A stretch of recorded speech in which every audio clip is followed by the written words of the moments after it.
ඇත්තටම වෙඩි නොවදින තෙල් තියනවද ඇත්තටම මේ ගුරුකම් ඇත්තටම මහත්තයෝ තියෙනවා. ඒ වලට සාමිතුමාට දුන්න වශී ගුරුකම් වලට දුන්න පින්තූර වශී ගුරුකම් වලට විතරක් නෙමෙයි. මොකම හරි ගිහිල්ලා ඉවරයි. හරි ගිහින් හින්දා මහත්තයෝ තියන් ඉන්නේ. නැත්නම් ඉතින් මට වැඩක් නෑ මම පුත්තලා විසි කරනවනේ. විදේශගත ඉන්නවා නම් මොහොතෙන් එතර ඉන්නවා නම් දින 7-14 අවශ්‍යයි. දින 7ක් 14ක් අවශ්‍ය අවශ්‍යයි. මොකද ඒක වැඩ ටික හරියට කරගන්න ඕනේ. ප්‍රභාකරන්ගේ ෆොටෝ එක දන්නවනම් ප්‍රභාකරන්ගේ නම දන්නවනම් ප්‍රභාකරන්ට පොල් ගහ මරන්න තිබ්බේ නැද්ද? පුළුවන්කම තිබ්බනම් එහෙම පුළුවන් නම් එහෙමනම් මහත්තයෝ ඒක කරන්න තිබ්බනේ. ඒක කරන්නේ මහත්තයෝ පරම්පරාවක් ගුරුකම් කරන්න. සාලී අශෝකමාලා හිටියේ එහා පැත්තේ. ලංකාවේ දිගම කන්ද ගල්කිරියා කන්ද. ගල්කිරියාවෙන් මෙහා පැත්තේ තියෙන්නේ. එහා පැත්තේ තියෙන්නේ. මිනිස්සුන් අහන්නේ මේ 5000 කුල 10000 කුල තියලා තින්නේ නිකන් බොරුවට නෙමෙයි. දෙයක් කරලා ඒ දේ හරියට කරන්න පුළුවන් ඉඳා. අපිට අහන්න ලැබුණා මෙන්න මේ ස්ථානයේ හරිම හාස්කම් සහිත ස්ථානයක්. ඒ වගේම බොහොමයක් මිනිසුන් එන යන ස්ථානයක් විදියට අපිට දැනගන්න ලැබුණා.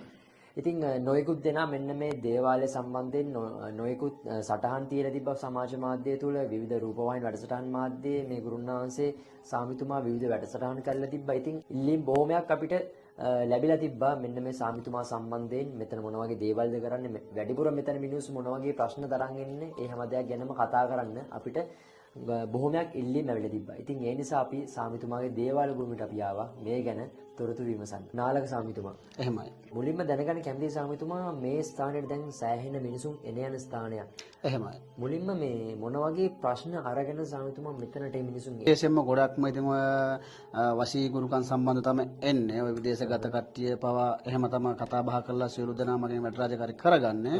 නමුත් ඉතින් මම අර ගොඩාක්ම දුරකථනයෙන් කතා කරලා කරන්න ඇත්තටම කැමති නෑ මහත්තයෝ. බොරු කියන්න ඕනේ නෑනේ. මොකද දුරකථනයෙන් කතා කරලා කරනවා කියන්නේ ඒක වංචාවක්, මුලාවේ දෙමිල්ලක්, රැවටිල්ලක් සාමාන්‍යයෙන් මේ වගේ දෙයකට තමයි මුණ දෙන්න සිද්ධ වෙන්නේ කරන කට්ටියට. සාමාන්‍යයෙන් ඒක තමයි අද ඇත්ත කරන තැනට මහත්තයෝ තැනක් නෑ. අනිවාර්යයෙන්ම. බොරුවට ලංකාවේ ඕන තරම් ඒකට තැන තියෙනවා. දැන් සාමිතුමා සඳහන් කරා වශී ගුරුකම් සම්බන්ධයෙන් වැඩ කටයුතු වෙනවා කියලා. දැන් අපි දන්නවා විවිධාකාරයේ දේවල් කරනවා කියලා විවිධාකාරයේ වශී ගුරුකම් කරනවා කියලා මිනිසුන්ව රවටන වැඩිපුරම ඒ කියන්නේ විශාල පිරිසක් ඉන්නවා. මේක වංචාවක් මහත්තයෝ මේ රටේ තියෙන දැනට. ඔව් සාමිතුමා. මේ ගුරුකම් කරනවා කියලා වංචාවක් තියෙන්නේ. අර ඇටෙන් පොත්තෙන් එන එක පවා ගුරුකම් තම කරන්නේ. නමුත් ඒක ශාස්ත්‍රය හරියට දන්නේ නැතුව තමයි මහත්තයෝ ඒක මේ කරන්නේ. මේක අර මිනිස්සුන්ගෙන් ගරයිල්ල. ඒක පව්. අතර මේක අසරණ මිනිස්සුන්ගෙන් අපි එහෙම කරන්න හොඳ නැහැ. ඒ කියන්නේ අර මේ බොරුව පෙන්වන්නේ අර අසරණ මිනිසුන්ව තවත් අසරණ භාවයට පත් කිරීම තමයි පත් කරනවා. කනේ තියෙන කරාමුදක උගස් තියලා මිනිස්සු ගුරුකම් කරනවා. නමුත් එහෙම කරන්න අවශ්‍යතාවයක් නැහැ. මේ ගුරුකමකට මහ ලොකු සල්ලි කෝටි ගණන් ලක්ෂ ගණන් වීදම් කරන්න උවමනාවක් නැහැ මාත්‍යා. ඒක කරන්න හරියට දක්ෂයා දන්නවා නම් එතන මහ ලොකු වීදමක් යන්නේ නැහැ. දැන් සමිතුමා දැන් ඔය වගේ ගුරුකම් මෙතන දැන් ඇත්තටම කිරිගහට එන්න වගේ වැඩකට කරනවා මහත්තයෝ. දැන් ඔය ගුරුකමක් කරනකොට සමිතුමා දැන් මොන වගේ දේවල් වලින්ද වශී ගුරුකම්ද නොයෙකුත් දේවල් ඒක මහත්තයා බලයකින්ද සමිතුමා මේ වගේ මම කරන්නේ ගම්බාර අප්පච්චිට පින් සිද්ධ වෙන්න තමයි මම ඒ සියලු දේවල් කරන්නේ. ඊට අමතරව මගේ තාත්තා ඉන්නවා. මගේ තාත්තා මීට අවුරුදු 2කට කලින් මගේ මේ ලෝකෙන් අපි දාලා ගියා. ඉතින් එයාගේ දේ මට සම්පූර්ණයෙන් දීලා තියෙනවා. මම ඒ දේ ඒ වෙනුවෙන් කරන මේ තියෙන පොත්පත් තමයි. මගේ තාත්තගේ පොත්පත් තාත්තගේ ඕදිලා තියෙන තාත්තගේ තාත්තා. ඉතින් ඒ වගේ දේවල් තමයි තියෙන්නේ. මොකද පරම්පරාවෙන් එන දේවල් වලින් තමයි මේ දේවල් කරන්නේ. පරම්පරාවෙන් එන දේෙන් තමයි මහත්තයා මම කරන්නේ. දැන් ওই මිනිස්සු කියනෝනේ මෙතනට මිනිස්සු වැඩිපුරම අර අඳෝනාවන් එක තමයි මෙතනට මිනිස්සු එනවා කියන්නේ. ඔව්. ඒ අඳෝනාවන් කිරිගහට යනවා වගේ සාර්ථකව ප්‍රතිඵල ලබා දෙනවා කියනවා. ඇත්තද කියන්නේ මිනිස්සු මෙතනට එන ප්‍රශ්න අරගෙන මිනිසුන්ගේ ප්‍රශ්න වලට කිරිගහට යනවා වගේ උත්තර දෙනවා කියන සමිතුමා ඇත්තද මේ කතාව? ඒක පුතා මෙහෙමයි. මට බොරුවට මහත්තයෝ මේක පැය 24න් කරන්න පුළුවන් දේවල් මේ ලංකාවේ කාටවත් බෑ. ඔක තමයි ඇත්ත කතාව. ඒ කියන්නේ පැය 24න් ගුරුකම් කරන්න බෑ. කරන්න බෑ. අඩුම මහත්තයෝ දින 7, දින 14, දින 21 ඕනේ. එහෙම ගුරුකම් ශාස්ත්‍රය හරියට දන්නවනම් මහත්තයා සමා වෙන්න ඕනේ. ඔබතුමා දන්නවද යුද්ධ කොච්චර කාලයක් තිබ්බද ලංකාවේ? යුද්ධ කොච්චර කාලයක් තිබ්බද? අවුරුදු ගාණක් තිබුණා.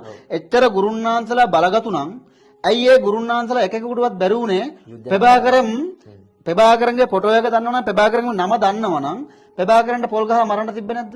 පුළුවන්කම තිබ්බනම් එහෙම පුළුවන් නම් එහෙමනම් මහත්තයෝ ඒක කරන්න තිබ්බනේ. මේ රටක් රාජ්‍යයක් මෙච්චර අගාධරේ වැඩිලා තිනවා. ඇයි එහෙම ඒ කට්ටියන් දේවල් කරගන්න බැරි?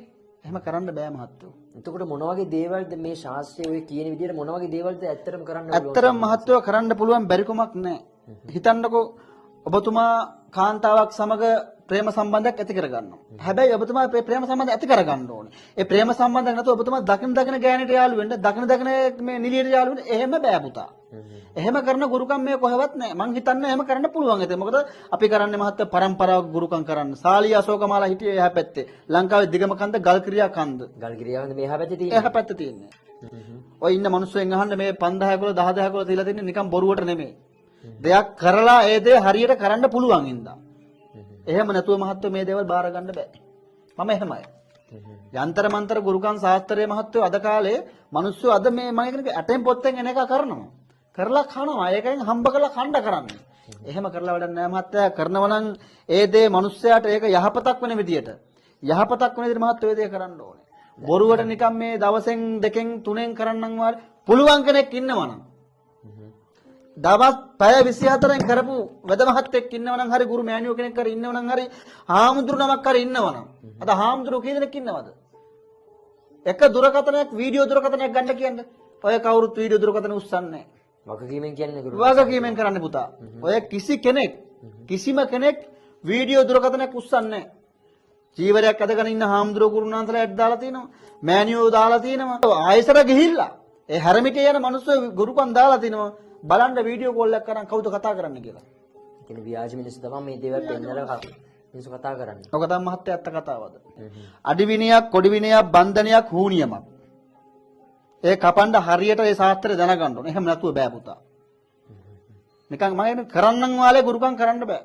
ඔබතුමා අර කරන්නම් වාලේ කරනවා, අහන්නම් වාලේ අහනවා, කියන්නම් වාලේ කියනවා. අච්චරයි මෙච්චරයි කියන වරුණ අපේ ලංකාවේ ඉන්නේ මහා මෝඩ මිනිස්සුયો.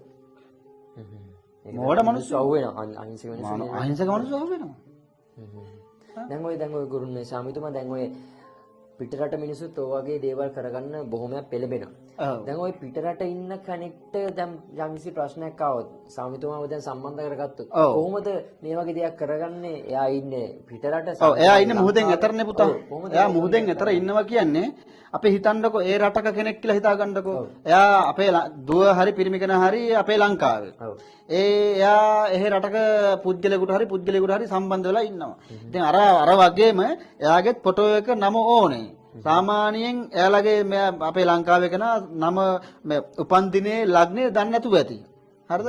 නමුත් ඒකට කරන්න ඕනේ මහත්තයා ක්‍රම තියෙනවා. රූපෙට කටු ගහන්න ඕනේ. කටු ගහනවා. රූපෙට කටු ගහන්න. මොකද ඔබතුමාටනේ අර දැරිවිය අවශ්‍යතාවය තියෙන්නේ. ඒ දැරිවියගේ පින්තූරයට කටු ගහනවායි කටු ගහන් පස්සේ පුතා එයාට ඉන්න බෑ. ඔය කරන වශී බන්ධනය తాවකාලික නෙවෙයි ස්ථීරව කරලා දෙනවා ස්වාමී. ජීවිත කාලෙටම මරණකම් එක නිවසක එක ජීවත් වෙලා එකට ඉන්න මහත්ව හදන්න පුළුවන්. මේ දෙන්න මෙහෙම එකතු කරලා තියෙන්නේ මේක කපන්න ඕනේ කිව්වොත් පුතේ කපන්න බෑ. කපන්න දෙන්නෙත් නෑ. කෙනෙක් කරපු වශී බන්ධනය ආපහු වෙන කෙනෙක්ටවත් කඩලා දාන්න මුකුත්ම කරන්න බෑ. මුකුත්ම කරන්න බැරි වෙන තමයි මහත්තයා ඒ දේ මම ඒ විදිහට කරන්නේ. දැන් සාමාන්‍යයෙන් ස්වාමීතුමා ඔය වගේ දේවල් දැන් මෙතනලා තියෙන විශාල ප්‍රමාණයක් ඇවිල්ලා ඉන්නවා. එහෙමයි. පේනවනේ පුතුමාට නම් ස්වාමීතුමා දැන් මේ වගේ දේවල් කරලා දිලාද්ද? අද මහත්ව මේ ඇවින් ඉන්නවා ගාල්ලෙන් පවා දෙන්නෙක් ඇවින් ඉන්නවා. ඒ දෙන්නගේ වැඩ තාම අවසන් කරේ නෑ. මොකද ඒ කට්ටිය කැමති නෑ මේ මූණවල එහෙම පෙන්නන මට. මොකද ඒ කට්ටියත් ඇවිල්ලා තියෙන යම්සි රහසිගත දෙයක් කරගන්නනේ. ඉතින් ඔය පඳුරු එහෙම තියලා දෙන පුතුමාට පේනවා ඇති. ඉතින් මහත්ව ඒක ඒ මිනිස්සු උනත් මේ විශ්වාසයෙන් එන්නේ ඇයි? මෙතර මේ දුරක් ගාල්ල කියන්නේ මෙතනකද කියන්නකෝ. පොඩි දුරක් නේ. පොඩි දුරක් නේ. දැන් උතන 7-8 දෙනෙක් ඉන්නේ උදේ ආපු ගම. මේකට කොටසක් ගියා. ඔබතුමා එනකොට පේන්න ඇති, දකින්න ඇති. ඉතින් ඒක මිනිස්සුන්ට විශ්වාසය. මොකද මට මහ ලොකු වයසක් නැහැ. මට අවුරුදු 33යි. මගේ තාත්තා තමයි මට මේක දුන්නේ. මගේ අප්පා නිවන් දැක බුදුන් දකින්න ඕනයි. ඉතින් ඒ දේ දැනගෙන තම මහත්තයෝ මේ රාජකාරිය කරන්නේ. මම ෆොටෝ පෙන්නන්නේ ඉස්සරහට මේ තියෙන මහත්තයෝ පින්තූරෝ කරගත්ත කට්ටියන්ගේ පින්තූර. මේ තියෙන්නේ මේ තියෙන්නේ කරගත්ත කට්ටියගේ පින්තූර. ඔය මිනිස්සුන්ගේ පින්තූර පෙන්වන්න හොඳ නෑ. ඒක ඇත්තටම ඒක මේ කැමරාවට පෙන්වන්නක හොඳ නෑ. ඔය තියෙන පින්තූර.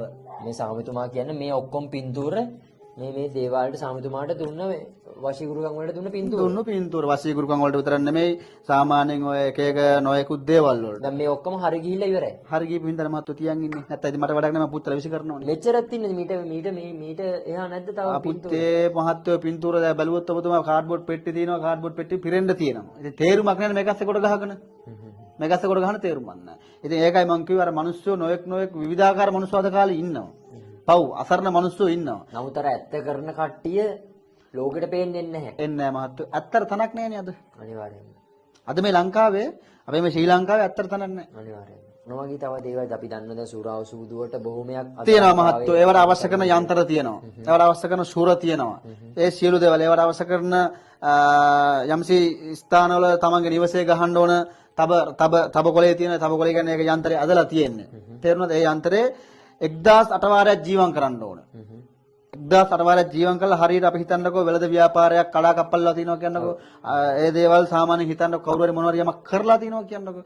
අඩි විනයක් හෝ කොඩි විනයක් හෝ බන්ධනයක් හෝ හූනියමක් හෝ යම්සි දෙයක් මොනවා හරි කරලා තියනවා නම් ඒවා මහත්වයේ ආරක්ෂාව. ඒ කියන්නේ ඉස්සලා නිවස ඉස්සලා භූමිය ආරක්ෂා කරන්න ඕනේ. ඔබතුමාගේ නිවස හරි කාගේ ඒ කරදර සිද්ධලා තින මනුස්සයාගේ නිවසේ අටකොන ආරක්ෂා කරන්න ඕනේ. ගෙදර කී දෙනෙක් ඉන්නවද කියලා බලන්න ඕනේ.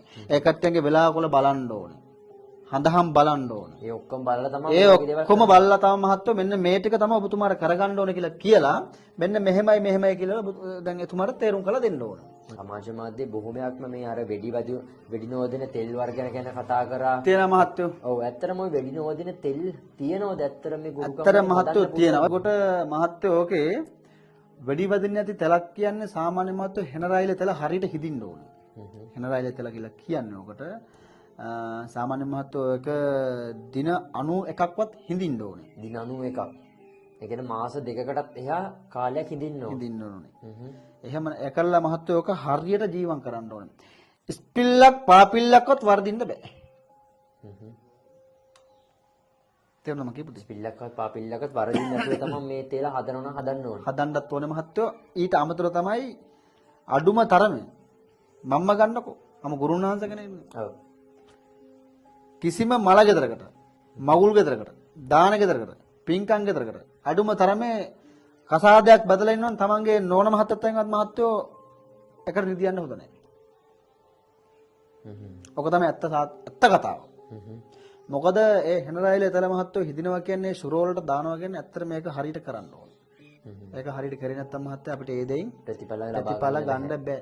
වෙඩි වදින්න නැති තෙල තියෙනවා. තෙල් නැත්තේ නෑ තෙල් තියෙනවා. මේ මාගාවක් තියෙනවා ඔබතුමාට මේ මට ඒක ගන්න බැරුණා මේ හැපෙද තියෙනවා. එතකොට මහත්තයෝ ඒවා හරියට ජීවම් කරලා තියෙන කැප කරලා තියෙන්නේ. කැප කරලා උන්නාන්සට දුන්න බාර කරා කියන්නේ උන්නාන්ස ඒවා ආවට ගියාට මේ මිනිස්සුන්ට ඔබතුමාටවත් අරයරත් එහෙම ගන්න බෑ දෙන්න බෑ. ඒ අවශ්‍ය කරන අගල් දෙකේ රත්තරන් සුරේ තියෙන්න ඕනේ. ඔබතුමා අඩුම මාස 3ක් පේ වෙන්න ඕනේ. ඒ කියන්නේ මේ කටින් කිව්වට මේ පොඩි දෙයක් නෙවෙයි. පොඩි දෙයක් නෙවෙයි. මහත්තයෝ ඔබතුමාට මම දානවා දැන් වැඩි වැඩි නැති මේ තෙල දාලා සුරේකට දාලා කරේ එල්ලනවා. අපි දන්නවද ඔබතුමා මොනවද කාලා මොන ජරාව කාලාවද කියන්නේ? සමිතුමා දන්නේ මොනවද කායි බිවි කියන්නේ? දින අනිවාර්යෙන් මහත්තයා දින 90 පේ විය යුතුමයි. මාස 3ක් පේ විය යුතුමයි. හරක් මස් කන්න බෑ, උරු මස් කන්න බෑ, මලගෙවල් කොටහළු ගෙවල්. මත්පැන්. ඔය කිසිම දෙයක් බෑ මහත්තයා. දැන් සමිතුමා ඒ වගේම දැන් මෙතන තියෙනවා යම්කිසි ගෙරියොලුවක් තියෙනවා මෙතන. මේක පුතා ඇවිල්ලා ඒකට කැමරාවට පෙන්නන. ඔව් මේක ඇවිල්ලා මහත්තයෝ සෙල්ලමක් නෙමෙයි. අපි හිතන්නකෝ සාමාන්‍යයෙන් ඔබතුමාට කවුරු හරි අඩි විනයක් කොඩි විනයක් බන්ධනයක් කූණිමක් කරලා තිබ්බ කියන්නකෝ. මේ අප්පච්චි ඉන්න ඕනේ. මේ ගෙරියොලුට තියලා අපතම මහත්තයා පුහුල් ගෙඩි තියලා කපන්නේ 3 මන්සලේ 7 අඩි පාගලා මහත්තයෝ හරියට කෙම්බර මුරට හොරවට කපන්න ඕනේ. මොනවාද වෙන්නේ ගෙරියොලු උඩ පුහුල කැපුවට පස්සේ මොකක්ද ඒකින් අපිට පෙන්වන්නේ? ඔබතුමාට යම්සි කවුරු හරි කරදරයක් අපකරපිට කරලා තිබ්බ කියන්නකෝ. ඔබතුමාට කවුරු හරි කොඩි විනයක් කරලා තිනවා. ඔව්. මහත්තයෝ ඒක අනිත් පැත්ත කපනවා.